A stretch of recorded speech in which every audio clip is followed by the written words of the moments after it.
For get this right. I'm Erica Lucas. Welcome to the channel. I share videos about minimalism and living with less on Mondays, Wednesdays, and Fridays. In chapter 3 of the Minimalism and Money series, which I will link up here and link in the description box below, I talked about 5 ways that we were saving money and able to pay off $8,000 of debt in the beginning of the year. Those measures helped contribute to the ability to pay off that $8,000 of debt in the beginning of the year, among other things. That video, again, check out that video if you want to see more details about those things. This particular video, I'm going to talk about 4 more ways that minimalism has helped me save money. And number 4, I really still have to work on. So let's get started. Minimalism is about so many things, which I didn't know at the start of the journey, but it's become so many things for me. And one of the ways that I have been able to save money is to find alternatives. This is a thing in minimalism where you don't go out and buy something to replace something. You see if you have alternatives in your home that can work. I've mentioned my soup ladle story before, where we couldn't use our soup ladle anymore, and now I use our 1 cup scoop measure as our soup ladle.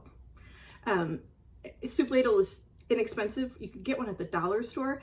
But my point is, in finding alternatives over and over and over, it's accumulated a way in which I can save money by not buying the alternatives, by not buying replacements when I have suitable alternatives. I have decided not to buy paper towels anymore, and I use microfiber cloths. A roll of paper towels is 15 bucks. I was buying them 2 times a month at a minimum. Let's call it 30, okay? That's, in the last 6 months, $180 I would have spent on paper towels. I bought 1 pack of microfiber towels for $12, and that's what I've been using for the last 6 months. So I took my decision making from $180 to $12 with that 1 example of paper towels. Backyard toys that we don't buy anymore because the backyard is huge, and go play with some nature. Number 2 is budgeting. This is really important. I did not budget before. We take turns being the money manager in the house. I've been the money manager in our house for the last 2 years, and I didn't keep a budget, and shame on me for that, because that's definitely what led me to overspending, is not watching where the dollars were going.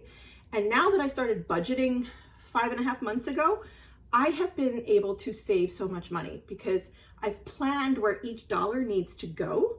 And if there isn't money set aside for something, then we can't get it. I don't allow us to get it. Whereas before I would have just bought it, either on the debit or the credit card, and that really led to some very bad decisions. So by budgeting, I'm able to save a lot of money. Number 3, changing spending habits and intentionally focusing on what matters.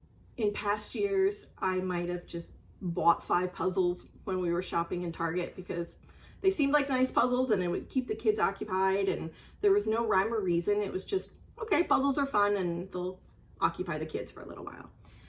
You don't need 5 puzzles in one shopping trip. Now, when I buy a puzzle, which by the way, I bought 1 puzzle in the last 6 months. I don't know why I'm picking on puzzles right now, but I bought 1 puzzle recently, and it was a shapes puzzle for my younger 2. They're trying to learn shapes and we're not quite getting there. So I thought something in their hands, like a puzzle, would make a lot of sense. And it was a Melissa and Doug sound puzzle. So it says the word of the shape as they put the piece in. It was 10 bucks or something. It was a very purposeful and intentional shopping decision. And so by thinking about what we need, and rather than looking at a white space and filling it or buying 5 puzzles randomly, changing the shopping habits and changing spending habits as a minimalist has absolutely helped me save money. Number 4, I really have to work on still. Shopping rehabilitation or something, but prioritizing wants versus needs. This is definitely part of my minimalist journey. And by prioritizing what we need versus what we want, I'm able to save money because I'm not spending it. And that's the core of a lot of what I'm sharing in this video, is I'm saving money by consciously not choosing to spend it. That's not really a minimalist approach. That's just like what you do with money.